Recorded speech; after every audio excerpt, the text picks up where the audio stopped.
Alors, non, Romains 13, 14. Oh, bon, le 14, on l'a vu avant. Donc, si vous vivez selon la chair, vous mourrez. Mais si par l'esprit vous faites mourir les actions du corps, vous vivrez. Donc, ce qu'on entend par là, mais si par l'esprit vous faites mourir les actions du corps, vous vivrez. Alors, le tout, ça donne ça. Si vous vivez selon la chair, vous mourrez. Mais si par l'esprit vous faites mourir les actions du corps, vous vivrez. C'est-à-dire que si vous abandonnez toute chose qui vous détourne de Dieu dans votre vie, tout ce plaisir qui est mieux à vos yeux que de lire la Bible ou d'aller au culte ou de donner votre vie à Jésus, si vous arrivez, mais si par l'esprit vous faites mourir les actions du corps, vous vivrez. Si vous abandonnez tout ça, vous vivrez. Car tous ceux, alors voilà, le Romains 8, 14, car tous ceux qui sont conduits par l'Esprit de Dieu sont fils de Dieu. Voilà. Alors après, je vous invite aussi à aller toujours sur vos Bibles, mais cette fois-ci, on va à Galates 5. Galates 5, ouais, voilà. Alors, Galates 5. Alors, Galates 5, oui, Galates 5, 16, Galates 5, versets 16, 17, 18. Galates 5, versets 16, 17, 18. Alors, voilà, 16, 15, 16, voilà. Galates 5, versets 16, 17 et 18. Je dis donc, marchez selon l'esprit. Je dis donc, marchez selon l'esprit et vous n'accomplirez pas les désirs de la chair. C'est ce qu'il vous dit. Je dis donc, marchez selon l'esprit et vous n'accomplirez pas les désirs de la chair. C'est-à-dire que si vous plongez, comme je vous disais tout de suite, votre vie, si vous décidez de tourner votre vie vers Dieu, c'est-à-dire de faire ça à ça vers Dieu, je dis donc, marchez selon l'esprit et vous n'accomplirez pas les désirs de la chair. Donc, on sera éloigné, comme je vous disais. J'ai demandé au Seigneur Jésus de m'aider à me séparer de choses.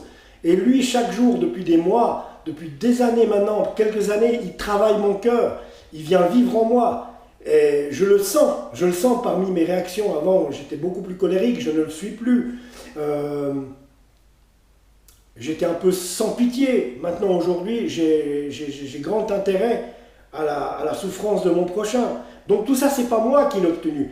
C'est le Seigneur Jésus qui est en moi. C'est le Saint-Esprit qui est en moi. Le Seigneur a mis le Saint-Esprit en moi. Donc, comme je dis toujours, et même pour vous aussi, en nous, qui grandissent et que nous rapetissions.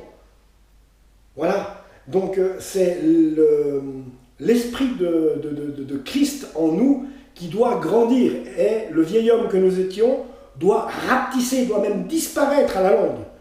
Donc, alors, Galates 5, 16, voilà. Je dis donc, marchez selon l'esprit et vous n'accomplirez pas les désirs de la chair. Car la chair a des désirs contraires à ceux de l'esprit, forcément.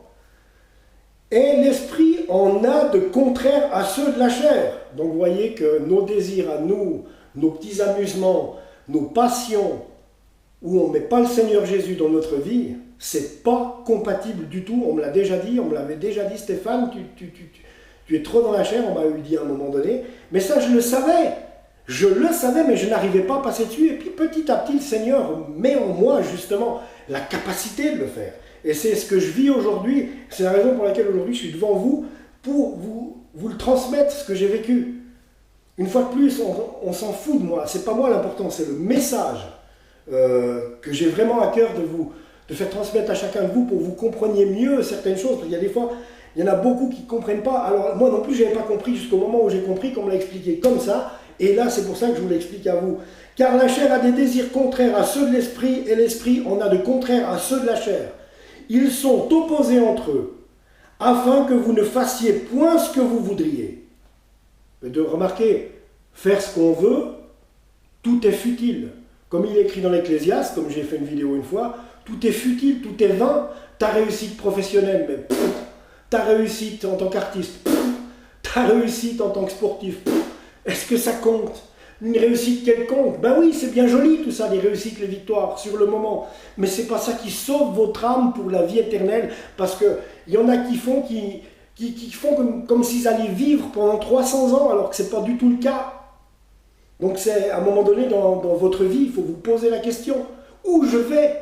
Nous allons tous mourir, où je vais? Donc c'est là tout l'intérêt de se tourner vers Dieu, de le prendre comme Seigneur et Sauveur, d'avoir une relation avec lui, de se repentir de nos péchés, de se nourrir de la parole et de fréquenter des frères. C'est tout autre chose. Et ça, je vous dis, moi qui sors des discothèques, du football et de tout ce qui était le plus pourri dans le monde, c'est autre chose. Aujourd'hui, j'ai une bouffée d'air au quotidien dans ma vie parce que j'ai décidé de suivre le Seigneur Jésus.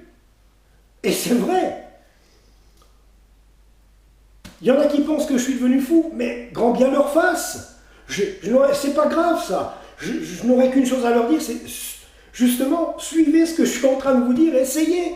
Et vous verrez cette bouffée d'air, vous l'aurez aussi. Vous êtes aussi fils de Dieu. Nous sommes tous de sa création. Du premier au dernier, du pire au meilleur. Nous sommes tous sa création. Seulement, il y a, à un moment donné, il faut se rendre compte des choses. Donc, alors, on disait, Galates 16, 17, 18. Bon, 16, je vous l'ai lu. Car la chair a des désirs contraires à ceux de l'esprit, et l'esprit en a de contraires à ceux de la chair. Ils sont opposés entre eux, afin que vous ne fassiez point ce que vous voudriez. Et tant mieux. Alors, on va conclure avec le 18 sur Galates 5, 18.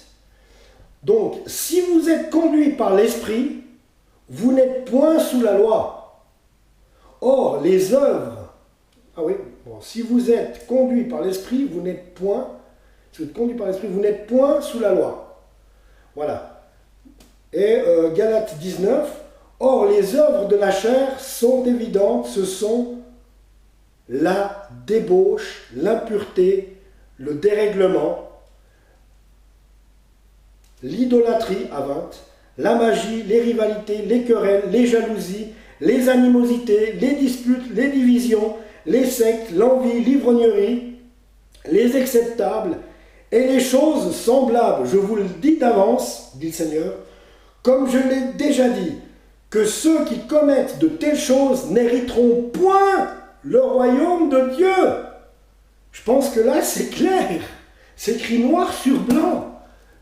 Moi, ça m'en met des... Regardez, ça m'en met de la chair de poule de me dire, mais je l'ai échappé belle parce que j'étais loin de tout ça. Et je peux vous dire, je faisais partie des pires. Et quand je lis ça aujourd'hui, je me dis, mais merci Seigneur, tu as eu la bonté de me donner ta grâce pour me sauver. J'étais loin de tout ça. Regardez, et c'est vrai, à Galates 19, non, Galates 19, Galates 5, hein, c'est ça, Galates 5, 19, hein. Or, les œuvres de la chair sont évidentes, ce sont la débauche, l'impureté, le dérèglement, l'idolâtrie, la magie, les rivalités, les querelles, les jalousies, les animosités, les disputes, les divisions, les sectes, l'envie, l'ivrognerie, les acceptables, et les choses semblables. Je vous le dis d'avance, comme je l'ai déjà dit, que ceux qui commettent de telles choses n'hériteront point du royaume de Dieu. J'ai tout fait, la liste. Je me suis tapé toute la liste de ce qu'il ne fallait pas faire. Seigneur, je te demande pardon. Seigneur, aujourd'hui, je te demande pardon de m'être livré à toutes ces choses qui sont écrites ici. On ne peut pas ne pas être insensible à ça. Moi, j'ai tout fait, et je pense qu'il y en a beaucoup parmi vous aussi. J'ai tout fait, tout ce qui est écrit qu'il ne fallait pas faire. Et je pensais que, ah ouais, l'ivrognerie, on s'amuse avec les copains, on boit des bières, on change de femme tous les week-ends, vous voyez ce que je veux dire? Et là, mais quel effroi! Mais quand on ne sait pas ça, et qu'on meurt, et que le Seigneur nous dit, qu'est-ce que tu as fait pour moi dans ta vie? Tu t'es pas retourné vers moi, tu t'es livré à l'ivrognerie, les disputes, les animosités, les divisions. Bon, les sectes, j'ai pas fait. l'envie, l'ivrognerie, les acceptables et les choses semblables, je vous le dis d'avance, comme j'ai déjà dit, que ceux qui commettent de telles choses n'hériteront point le royaume de Dieu. Et heureusement, on est vivant pour s'en rendre compte, parce que quand tu es mort et que tu te retrouves devant le Seigneur Jésus qui te dit ça, ah zut, ah ouais, j'aurais pas dû, ouh, et là c'est trop tard, parce que c'est maintenant, c'est tant qu'on est vivant, c'est pendant que tu vois cette vidéo qu'il faut commencer à réfléchir. Maintenant, donne ta vie au Seigneur Jésus, maintenant, attends pas de mourir, tu peux mourir d'une crise cardiaque dans 5 minutes, réfléchis, donne ta vie à Dieu tout de suite. Donc voilà les amis, c'était ce que j'avais envie aujourd'hui de vous partager, parce que très honnêtement, c'est important, c'est vraiment très très important. Donc voilà. Et puis on peut encore aller regarder à 1 Pierre, attendez voir, on peut aller regarder à 1 Pierre 5,10. Alors 1 Pierre,